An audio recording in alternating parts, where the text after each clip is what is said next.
Hello guys, तो इस video में हम देखेंगे क्वेश्चन नंबर 23 से 22 तक हमने पहली वीडियो में सॉल्व कर दिए थे। आज 23 से जो आगे क्वेश्चन है वो हम सॉल्व करने वाले हैं। तो ठीक है, तो देखो 23 क्वेश्चन क्या है।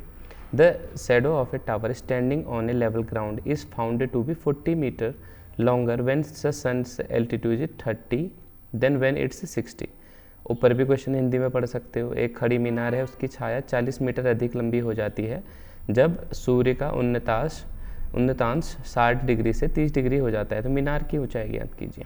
ठीक, चित्र बना लेते हैं। सबसे पहले एक मीनार हमने ले लिया यहाँ पे, इसको हम नाम दे देते हैं ए और बी। ये बिल्कुल स्ट्रेट होगी। ठीक है, पहले जो आपका सूर्य से जो एंगल बन रहा था वो था आपका कितना शैडो का, वो था आपका 60 डिग्री।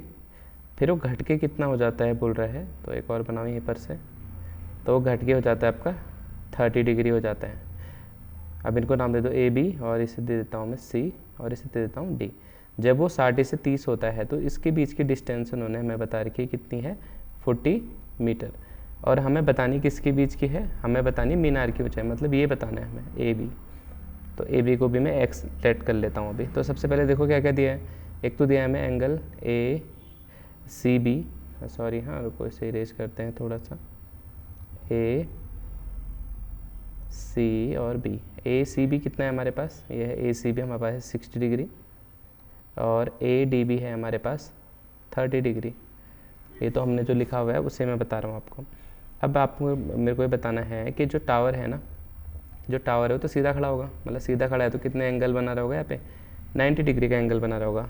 ठीक, तो अब हमें निकालनी इसकी वैल्यू है, और दो हमें एंगल पता है और एक साइड पता है इसकी। ठीक, तो अब हम देखेंगे इन ट्राइंगल ए बी सी।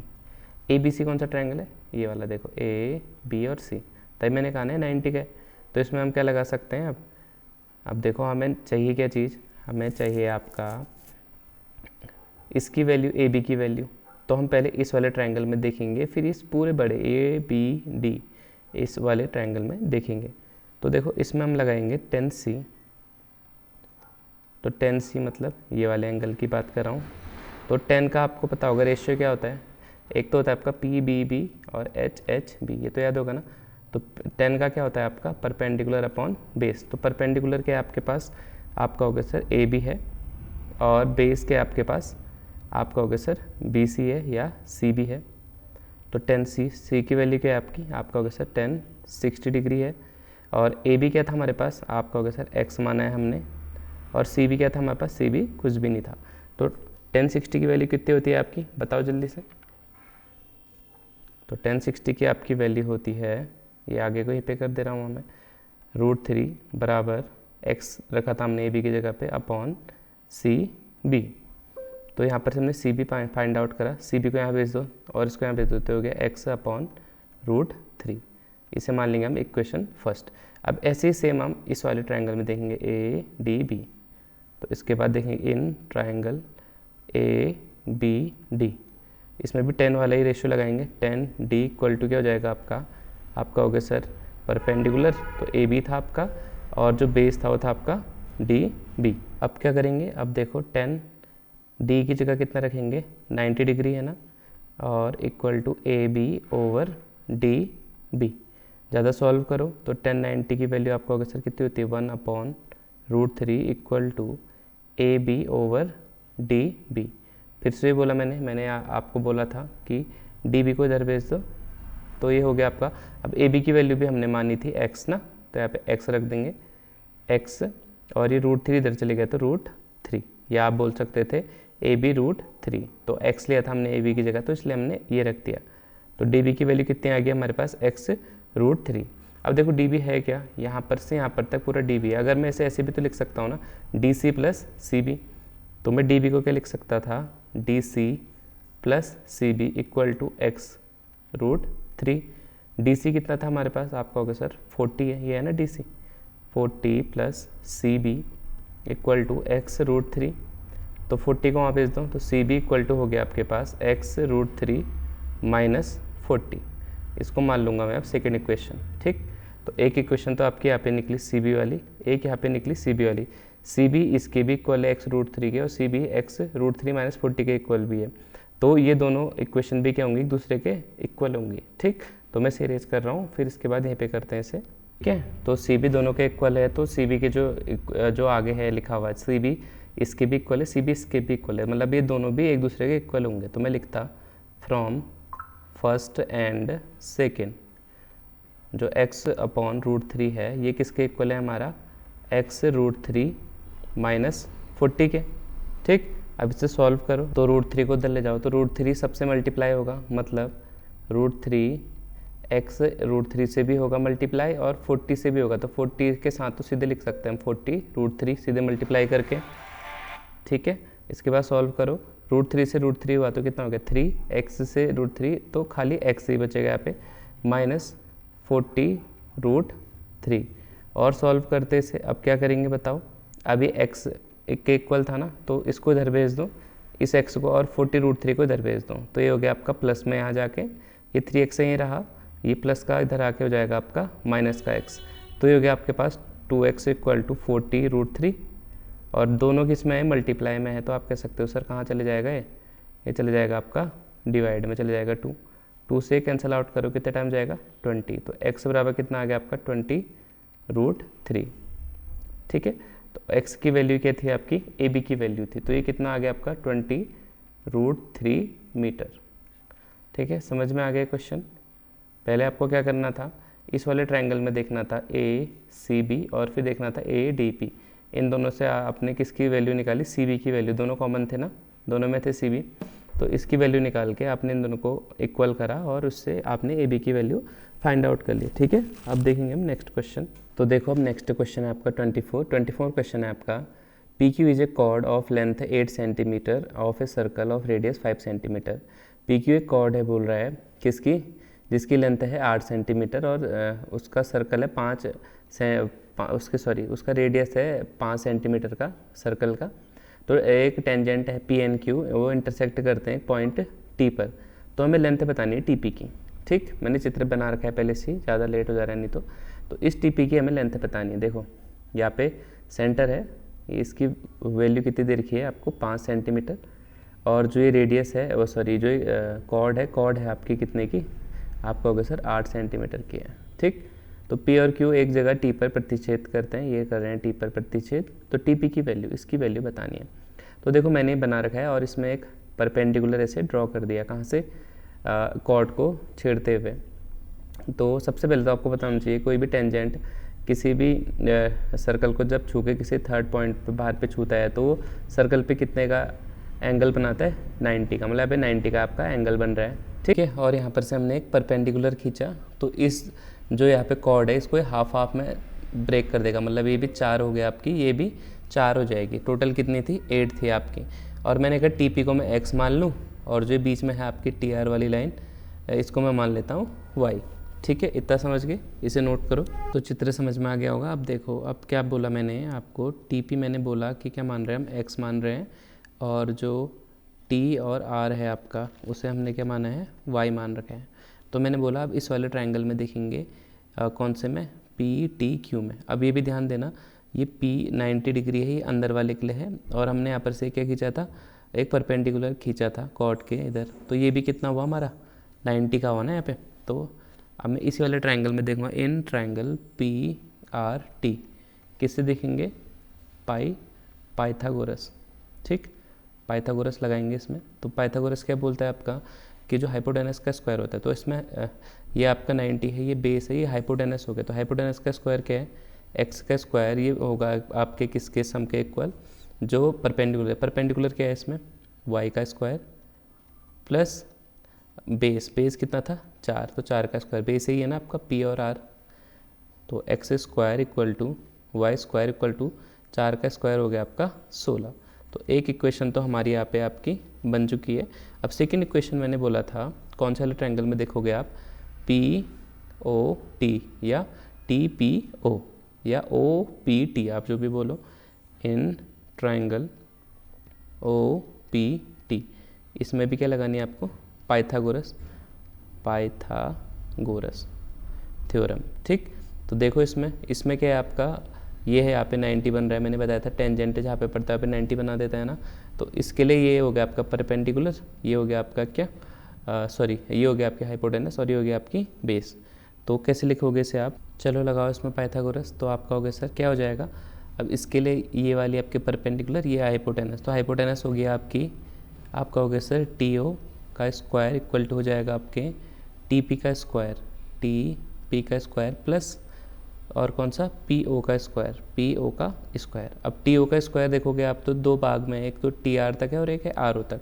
तो आप पहले लिख सकते थे कि T R plus R O, इन दोनों का square equal to T P का स्क्वायर, मतलब एक्स का स्क्वायर प्लस पी ओ का स्क्वायर, पी ओ था आपका 5, तो 5 का स्क्वायर। ठीक, अब यहाँ पे आप कहोगे सर टी आर तो हमें पता है, चलो वाई है, लेकिन हमें आर ओ नहीं पता है। आर ओ कौन सी है, ये और ये वाली आर ओ लाइन।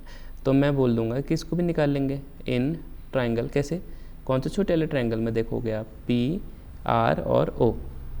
ठीक है, अब इसमें भी मैंने क्या करी, पाइथागोरस थ्योरम, क्योंकि ये भी 90 का एंगल यहाँ पे बन रहा है हमारा ना, ये 90 है तो ये भी 90 हुआ इसके बगल वाला, बाय पाइथागोरस। तो फिर से वही मैं बोलूँगा ये 90 है, तो ये क्या हो गया आपका यहाँ पे, ये हो गया आपका परपेंडिकुलर और इसके आगे वाला क्या हो गया, हाइपोटेनस।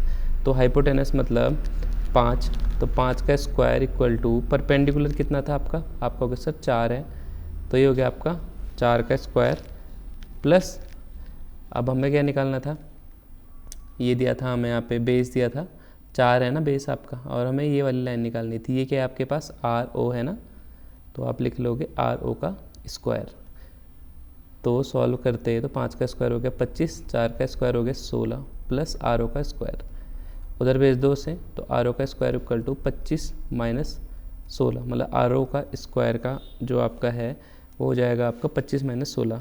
तो R O square equal to कितना आ गया आपका, माइनस करते 9, तो आर ओ बराबर आ गया, उधर भेज देते स्क्वायर को तो स्क्वायर रूट हो जाता, तो इसकी वैल्यू आ गई आपकी 3, मतलब यहाँ पे जो आर ओ की वैल्यू थी आपकी वो आ गई 3। तो अब इसमें पुट आउट कर दो, टी आर की वैल्यू तो आपको पता थी कितनी थी, वाई थी, आर ओ की वैल्यू भी आपको पता है कितनी है, 3 है, तो इसका square equal to x square plus 5 का स्क्वायर कितना होता है 25। और सॉल्व करना चाहते हो कर लो, नहीं तो इसे हम सेकेंड इक्वेशन मान लेंगे। अब हम क्या करेंगे, हम करेंगे फर्स्ट और सेकेंड को सब्ट्रैक्ट।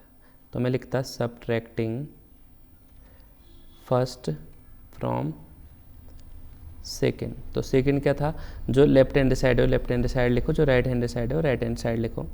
ठीक, तो ये एक्स वाले टर्म हम एक साथ लिख लेते हैं, मतलब इसको मैं ऐसे भी लिख सकता है ना, x square plus 25 equal to y plus 3 का होल स्क्वायर।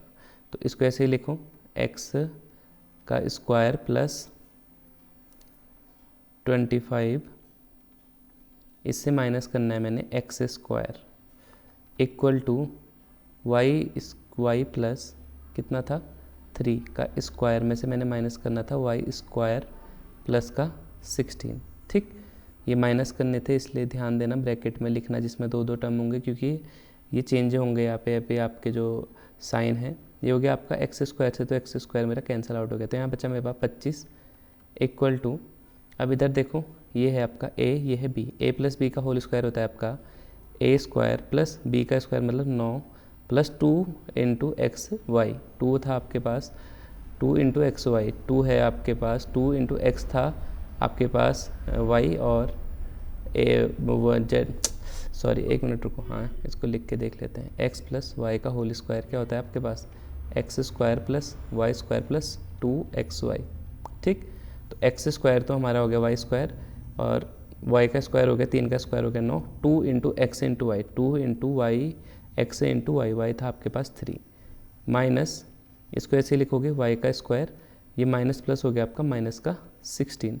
सॉल्व करते हैं और आगे को, तो 25 equal to y square plus 9 plus ये हो गया आपका 2 3 6, 6y minus Y square minus 16। ठीक, तो ये माइनस के वाई स्क्वायर से प्लस का वाई स्क्वायर यहाँ पे आपका कैंसिल आउट हो गया, और कुछ कट रहा है देखो, तो हो गया 25 इक्वल टू 9 और 16, देखो ये माइनस का है, प्लस का प्लस माइनस हो जाएगा आपका माइनस, फिर इन दोनों को माइनस करो, तो 16 में से 9 माइनस करोगे तो आपका आएगा 7, और वो भी आएगा किसका माइनस का, प्लस का यहाँ पे था हमारे पास 6y, इसको उधर भेज दो तो ये हो जाएगा वहाँ जाके माइनस, तो ये हो जाएगा आपका 6y इक्वल टू 25, ये माइनस था ना, यहाँ हो गया आपका प्लस, तो यहाँ पे था 6y, तो हो गया 6y इक्वल टू 25 में 7 जोड़ो तो आपका हो गया सर आ जाएगा 32। y की वैल्यू यहाँ से निकल गया हमारे पास, y इक्वल टू आ गया 32/6। कैंसिल आउट करते 2 से हो जाता है 2 1 जा 2, 2 6 जा 12, ये जाता है 2 3 जा 16, तो y की वैल्यू आपकी कितनी आ गई 16/3। ठीक है, तो यहाँ से आपकी y की वैल्यू आई। अब y की वैल्यू किसी भी एक इक्वेशन में रखोगे तो x की वैल्यू आपकी निकल जाएगी। रुको मैं निकालता हूँ, मेरा इरेजर मिल गया मुझे, ये नोट कर लिया ना आपने।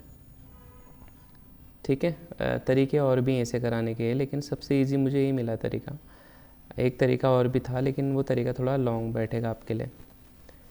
तो y की वैल्यू तो हमारी निकल गई ना, तो अब x की वैल्यू निकालते हैं। x की वैल्यू क्या करूँगा, x की वैल्यू के लिए मैं कहूँगा कि अब मैं फर्स्ट इक्वेशन में रख देता हूँ y की वैल्यू को।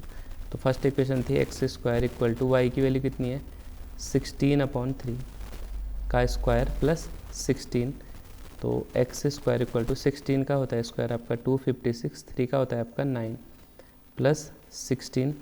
सॉल्व करो दोबारा इसको और तो 22 इसके नीचे आप लिख लोगे 1। तो इसे सॉल्व करते हैं आप, तो इन दोनों का एलसीएम आ जाता है आपका 9।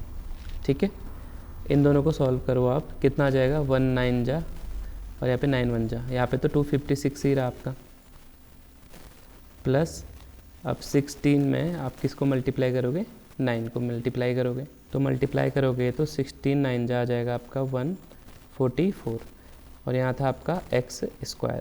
रुको हाँ इसे और इरेज कर लेते हैं, आज थोड़ा सा मेस्ड अप ही हो रहे हैं क्वेश्चन सारे, मेरा आज पीसी भी काम नहीं कर रहा है ना अच्छे से।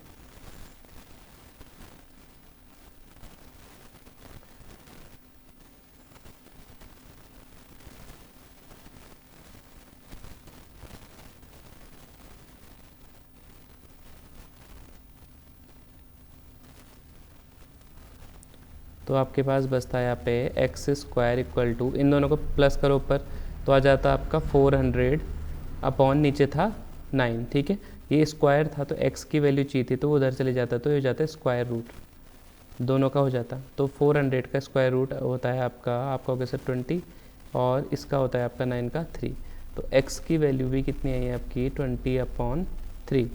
समझ गए क्वेश्चन, x और y की वैल्यू हमने निकाल दी यहाँ पे। और आप कह सकते हो कि जो TP था हमारा, TP था x, तो x की वैल्यू आ गई हमारे पास 20/3, मतलब TP की वैल्यू 20/3, और जो दूसरा था हमारे पास TR की वैल्यू कितनी आ गई 16/3। ठीक, तो हमें किसकी वैल्यू पूछी थी TP की वैल्यू, तो TP की वैल्यू आपकी ये होगी, ये हो गया आपका आंसर। ठीक है, तो अब देखेंगे हम नेक्स्ट क्वेश्चन। अब इसी का आपका और वाला क्वेश्चन है, ये भी देख लेते हैं। 150 सेंटीमीटर लंबाई वाला एक लड़का बल्ब लगे एक खंभे के आधार से 1.2 मीटर पर सेकंड की चाल से चल रहा है। यदि बल्ब भूमि के 4.5 मीटर की ऊंचाई पर हो तो 4 सेकंड बाद उस लड़के की छाया की लंबाई बतानी है हमें। ठीक है, तो मैं सबसे पहले तो इसका एक चित्र बना लेता हूँ नॉर्मल सा। तो ये मान लो आप एक लैंप है हमारे पास, लैंप पर मैंने लिख दिया कि AB है। ठीक है, तो और मैंने अभी देखो, चलो हाँ पहले एक बना ही लेते हैं छाया के लिए। और यहाँ पे कहीं पे हमारा एक लड़का खड़ा है और लड़के को मैंने मान लिया C और D है। ठीक, और उसकी छाया यहाँ पे बन रही है हमारी, इसको मान लेता हूँ मैं DE। ठीक है, और इसकी जो हाइट थी हमारे पास थी 4.5 मीटर। ठीक है, तो जो कर रहा हूँ मैं लिख देता हूँ आपके लिए। तो गिवन था हमारे पास लैम्प पोस्ट था हमारे पास, कितनी हाइट थी उसकी 4.5 मीटर, और हाइट थी हमारे पास लड़के की, हाइट ऑफ बॉय हाइट थी 150 सेंटीमीटर। ठीक है, जो लड़का है CD हमारे पास ये है 150 सेंटीमीटर। अब देखो सारा मीटर में है तो इसे भी मीटर में चेंज कर दो तो हो जाएगा आपके पास 1.5 मीटर। तो इसको मैं बोल सकता हूँ 1.5 मीटर है। ठीक है, और हमने देखा कि जो स्पीड थी उसकी, आप कहोगे सर स्पीड थी 1.2 मीटर पर सेकंड के हिसाब से। तो हमने शैडो की लेंथ बतानी है। तो शैडो आप कहोगे सर कौन सी वाली, यही बन रही है ना शैडो, यहाँ पे खड़ा है लड़का, यहाँ पे लाइट पोस्ट लगा है, यहाँ लाइट लगी है, तो इससे एक छाया बन रही है यहाँ पे इस लड़के की DE पर। तो इसकी लेंथ बतानी है हमें। ठीक, तो देखो सबसे पहले तो हम फाइंड आउट करेंगे इसकी लेंथ, बी से डी तक की लेंथ। हमें सारी चीज़ें दी हुई हैं, तो 4 सेकंड तक चल रहा है ना, तो 4 सेकंड में हम इसकी यहाँ से यहाँ पहुँच रहा है, बी से डी पर पहुँच गया 4 सेकंड में, तो इसकी लेंथ हम निकाल सकते हैं। रुको निकालते हैं। तो हमें स्पीड भी पता है और टाइम भी पता है, तो हम डिस्टेंस फाइंड आउट कर सकते हैं। तो फॉर्मूला क्या होता है आपका होगा सर, स्पीड इक्वल टू होता है डिस्टेंस ओवर टाइम। हमें तो चाहिए थी डिस्टेंस, तो डिस्टेंस से हो सकता है distance equal to speed into time. तो रखो डिस्टेंस कितनी थी, आपका होगा सर बी से बी डी तक निकालनी थी। स्पीड थी 1.2 और आपकी चाल थी उसकी, सॉरी टाइम था 4 सेकंड का। तो बी डी की लेंथ हमारी निकल गई 4.8 मीटर पर सेकंड, मतलब सॉरी लेंथ मीटर पर सेकंड लिख दिया मैंने, मीटर। तो ये निकल गया हमारे पास 4.8 मीटर। हमें निकालनी है डी वाली, इसके लिए अभी ये चाहिए होगी, इसलिए मैंने इसे निकाल दिया है। ठीक है, नेक्स्ट देखते हैं हम। अब देखो इसमें जो लेंथ है डी, ये निकालने के बहुत तरीके हैं। हम पाइथागोरस से भी निकाल सकते हैं, हम किसी भी चीज़ से निकाल सकते हैं, लेकिन हम नॉर्मली सबसे ईजी जो मुझे पता है वो है आपका सिमिलरिटी लगा के। तो मैं दोनों ट्रायंगल में सिमिलरिटी देखूँगा, कौन कौन से, in triangle A B E and triangle C D E, मतलब ए बी ई ये बड़े वाले में और इस छोटे वाले में सिमिलरिटी अगर लगा दी मैंने, और इसमें मुझे 2 एंगल या 3 साइड जो भी मिल गई, सेम मिल गई, तो मैं क्या कह सकता हूँ, सिमिलर हैं, तो इनकी जो साइडों का रेशियो होगा वो भी इक्वल होगा ना। ठीक है, तो करके देखते हैं। तो हम इन दोनों में देख पा रहे हैं कि जो एंगल ई है और जो एंगल ई है, ये दोनों में क्या है, कॉमन है। अगर मुझे 2 एंगल भी अगर इक्वल मिल गए तो थर्ड खुद ही इक्वल हो जाता है, ये भी पता होना चाहिए आपको। और जो एंगल बी है और जो एंगल डी है ये भी इक्वल है। क्यों, आप कहोगे सर दोनों क्या है 90 डिग्री हैं। आप कहोगे 90 कैसे हुए, अब टावर जो है वो सीधे खड़ा तो होगा ना, तो वो तो 90 पे होगा, लड़का भी सीधे खड़ा है, तो ये भी कितने का हुआ, 90 का हुआ। तो मैं बोल सकता हूँ कि जो ट्रायंगल ए बी ई है एंड सी डी ई, ये क्या हैं आपके, सिमिलर हैं बाई किससे, एंगल और एंगल। 2 एंगल सेम होते हैं तो आपको पता है थर्ड खुद ही सेम हो जाता है। ठीक, अब देखो, अब इसके बाद मैंने बोला था कि जो प्रोपोर्शन होते हैं साइड्स के वो भी इक्वल होते हैं। तो मैं ऐसा भी बोल सकता था कि जो बी ई है, अभी मैं बड़े वाले में देख रहा हूँ, बी ई और जो इधर वाले का छोटे वाले का डी ई, इनका जो रेशियो है वो इक्वल होगा ना ए बी, यहाँ से क्या है ए बी साइड है और वहाँ से कौन सी साइड है, C D, A B upon C D. इसी चीज़ के लिए हमने यहाँ पे इनको सिमिलर प्रूफ करा था। तो बी ई को मैं क्या लिख सकता हूँ, बी ई को मैं लिख सकता हूँ B D plus D E. तो आप कहोगे sir B D plus D लिख देते हैं इसको, डी तो डी रहा हमारे पास, इक्वल टू हो गया हमारे पास A B upon C D. तो बी ई था, अब यहाँ करते हैं इसे, तो बी डी था हमारे पास 4.8 प्लस डी ई तो निकालना है, over D E equal to, अब ए बी था हमारे पास 4.5 और जो हमारे पास सी डी था, सी डी हमने पता है कितना है लड़के की हाइट 1.5। ठीक, अब सॉल्व करते से क्रॉस मल्टीप्लाई कर दो, तो यहाँ हो जाता हमारे पास 4.8 प्लस डी ई, ये हो जाता मल्टीप्लाई किससे 1.5 से, और ये हो जाता हमारे पास 4 डी ई, यहाँ मल्टीप्लाई कर देता मैं 4.5 को। तो सॉल्व करो, इसे अंदर मल्टीप्लाई करते तो आ जाता 7.2 plus 1.5 D E equal to 4.5 D E.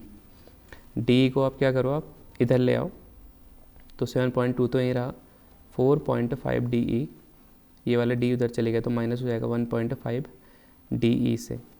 तो सॉल्व करते 7.2 इक्वल टू हो जाता आपका 3.0 डी, मतलब इसे 3 भी बोल सकते हो सॉल्व करके। अब तो डी वहीं पे छोड़ दो, 7.2 इधर था, ये दोनों मल्टीप्लाई में, तो ये कहाँ जाएगा आपका डिवाइड में। तो डिवाइड करते तो आपका आ जाता 3 2 जा और 0.34 जा, मीटर था तो मीटर। तो डी की वैल्यू आपकी कितनी आ गई, 2.4 मीटर, और यही हमें फाइंड आउट करनी थी। ठीक है, इजी सा क्वेश्चन था। पहले आपने क्या करना था, एक उसका चित्र बना लेना था, रफ बना लेते चित्र, उसका चित्र बनाओगे तो ज़्यादा बढ़िया रहेगा।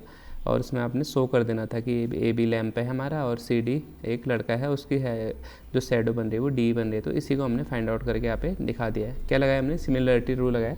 इसके अलावा हम पाइथागोरस से भी सॉल्व कर सकते थे, काफ़ी वे थे, लेकिन ये सबसे ईजी था तो मैंने आपको ये बताया। ठीक है, देखते हैं हम नेक्स्ट क्वेश्चन। अब जो नेक्स्ट क्वेश्चन है आपका वह है 25, वह है आपका D is a point on the side B C of a triangle A B C such that A D C equal to B A C, angle A D C equal to B A C so that C A square equal to C B into C D. बहुत simple सा question है।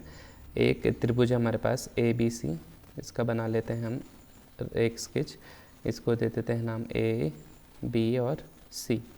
P C भी slow चल रहा है आज थोड़ा सा यार, तब भी दिक्कत हो रही है ये। और यहाँ पे क्या है हमारे पास एक डी है, ठीक है। क्या क्या दे रखा था, ए बी सी की भुजा बी सी पर बिंदु डी इस प्रकार स्थित है कि ए डी सी और बी ए सी बराबर है। ए डी सी और ए बी सी ये दोनों क्या है, बराबर हैं। ए डी सी और B A C, A D सी और बी ए और सी, मतलब ये वाला बी ए सी, ठीक। तो देखो इससे पहले वाला क्वेश्चन भी हमने सिमिलैरिटी से प्रूफ करा था, इसे भी हम सिमिलैरिटी से ही करेंगे। मैंने यहाँ पे जो जो दिया था वो लिख लेते हैं सबसे पहले। तो अब हम किस किस वाले ट्रायंगल में देखेंगे, एक तो देखेंगे ट्रायंगल ए बी सी में and triangle D A C में। ए बी सी कौन सा है, ए बी सी पूरे बड़े में, और एक देखेंगे डी ए सी में, डी ए सी ये छोटे वाले में, इस छोटे वाले में और इस पूरे बड़े वाले में हम सिमिलरिटी देखेंगे।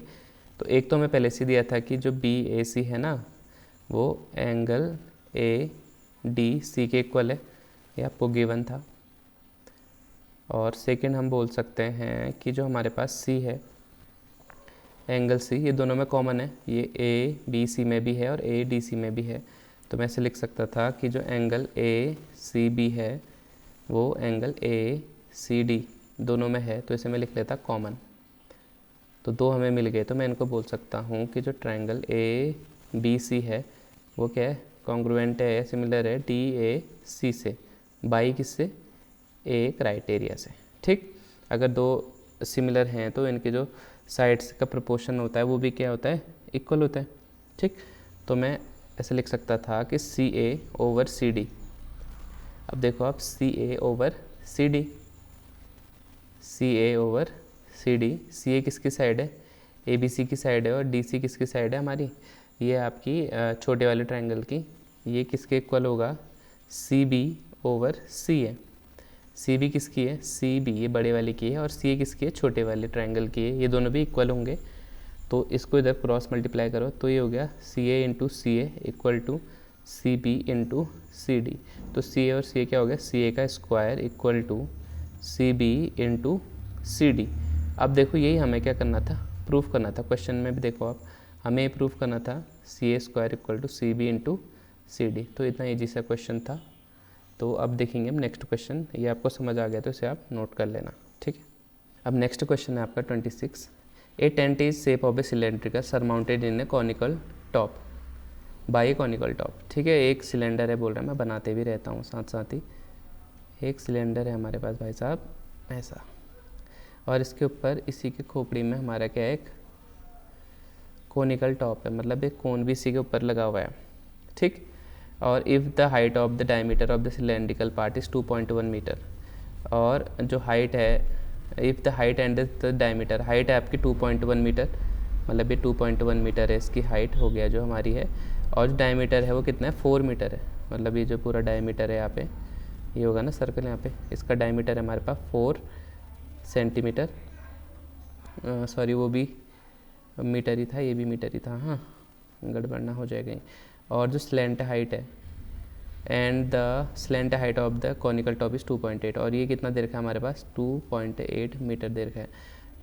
Determine the area of canvas use to making the tent, तो टेंट बनाने के लिए कितना कैनवास हमें चाहिए होगा, ठीक है।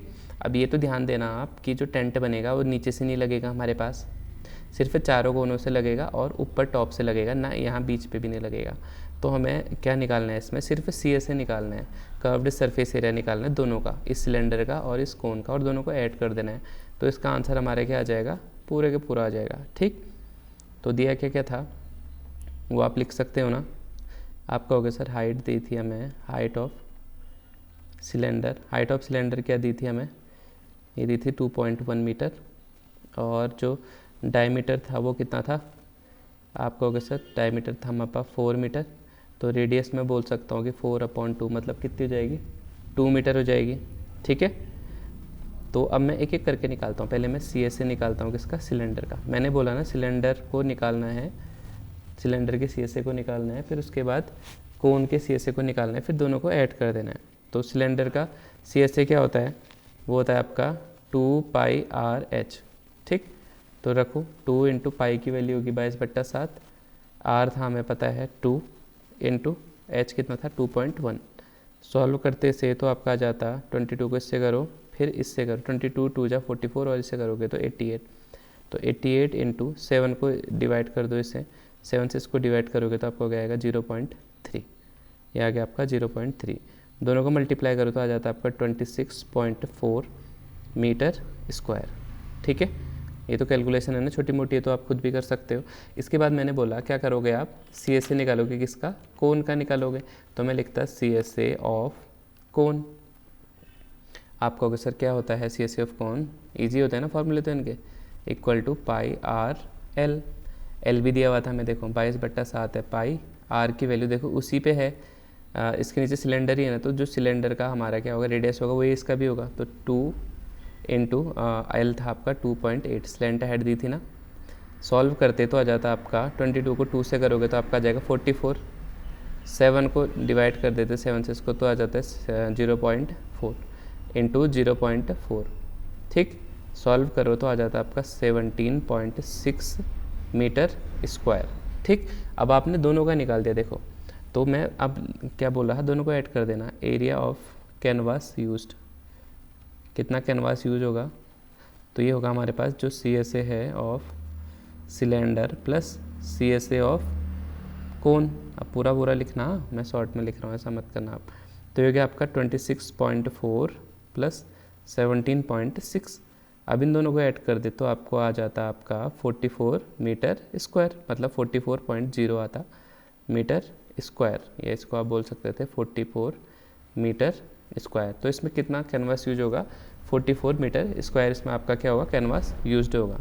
ठीक है, समझिए, इजी था क्वेश्चन। अब देखते हैं नेक्स्ट वाला क्वेश्चन आपका। अब नेक्स्ट क्वेश्चन है आपका 27। ये है आपका, आपको मीन बताना है इसका मीन। ठीक, तो ये तो बहुत इजी होता है ना क्वेश्चन, ये आप भी कर सकते हो। तो मैं आपको करके भी दिखा देता हूँ। एक तो इसमें क्लास इंटरवल लिया है और फ्रीक्वेंसी दी है, और हमें क्या निकालना पड़ता है, FI और FI इंटू XI। तो ये लिख लूँ मैं, क्लास इंटरवल था 50, 15 से 25, 25 से 35, 35 से 45, 45 से 55 और 55 से 65, 65 से 75 और 75 से 85। ठीक, फ्रीक्वेंसी थी 6, 11, 7, 4, 4, 2 और 1। XI कैसे निकालते हैं, मैंने बताया था XI क्या होती है, lower limit plus upper limit upon 2। Lower limit क्या होती है, ये है लोअर लिमिट, ये है आपकी अपर लिमिट। इन दोनों को ऐड करोगे भी 2 से डिवाइड करोगे, तो 15 और 25 को डिवाइड करके, और सॉरी ऐड करके मैं डिवाइड करता 2 से, तो इन दोनों को ऐड करके तो आ जाता है कितना, 40, 40/2 मतलब 20। ये मैं सीधे लिख रहा हूँ, अब आप निकाल लेना इनको ऐड करके। यह आ जाता 30, यह आ जाता 40, यह आता 50, यह आता 60, यह आता 70 और यह आता मेरा 80। ठीक, और इनको ऐड करके निकालना होता है, निकालते हैं। चलो यहाँ जगह नहीं है ना। FI इंटू XI मतलब इन दोनों को मल्टीप्लाई करना है, तो इन दोनों को मल्टीप्लाई करके 120, 330 और 280, 200, 240, 140 और 80। अब 2 चीज़ें और निकालनी होती हैं। एक तो निकालना होता है हमारे पास समिशन ऑफ FI, मतलब इन सब को ऐड करके फ्रीक्वेंसी को, तो ये आपका आ रहा है 35। और एक निकालना होता है summation of FI into XI, मतलब इन सब को ऐड करके निकालना होता है। तो इन सब को ऐड करके मैंने निकाल रखा है, ये आ रहा है आपका 1390, मतलब 1390। तो मीन का फॉर्मूला आपका होता है, इनमें बताने लायक कुछ है नहीं ना, ये बहुत ईजी होते हैं, आप कर सकते हो खुद भी। FI into XI over summation of FI। FI XI कितना है आपका, आप कहोगे तो 1390 अपॉन 35 डिवाइड करते तो आपका आ जाता आंसर 39.71। ये आ गया था आपका मीन। इजी क्वेश्चन था, हमेशा आते हैं मीन, मॉड, मीडियन वाले क्वेश्चन, तो इनको आप इग्नोर नहीं कर सकते। इनको अच्छी से आप सॉल्व करके जाइए घर से भी, और देख के जाइए कैसे इनको सॉल्व किया जाता है। अलग अलग प्रकार के क्वेश्चन हर पेपर में आपको मिलते हैं। ठीक है, तो ये पेपर मैंने पूरा कंप्लीट करा दिया है। 1-2 क्वेश्चन शायद इसमें अभी मिसिंग है बीच के, वो भी मैं अगली वीडियो में आपको बता दूंगा। ठीक है, तो मिलते हैं आपको अगली वीडियो में, तब तक के लिए बाय।